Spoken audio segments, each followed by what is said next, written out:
রাজদা, আমরা দেখতে পেলাম তোমার চোখে জল, কেন, কি বলবে? আবার চোখে জল চলে আসবে,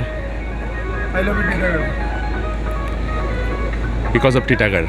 এখানকার মানুষের যে ভালোবাসা আমি পেয়েছি, আনএক্সপেক্টেড। সবাই এই জায়গাটাকে খুব ইগনোর করতো। এখানে এত ভালোবাসা, এখানে এত ভালোবাসা, সেটা কেউ জানতো না। প্রত্যেকটা মানুষ এতটা ভালোবাসতে পারে, তুমি নিজের চোখে দেখেছো। So I am blessed.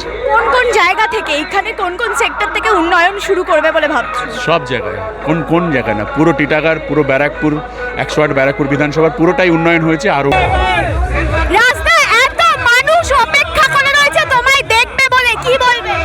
দেখবে বলে নয়, আশীর্বাদ করবে বলে বলতে এসছে যে 29শে এপ্রিল আসছে দিন, জোড়া ফুল চিহ্নে আমরা ভোট দেব, সেটাই বলতে এসছে। মমতা বন্দ্যোপাধ্যায়ের সাথে আমরা আছি, জোড়া ফুলের সাথে আছি, রাজ্যপালের সাথে আছি, ডেভেলপমেন্টের সঙ্গে আছি, এটাই বলছে। টিটাগড় থেকে বলছে, টিটাগড় থেকে আমরা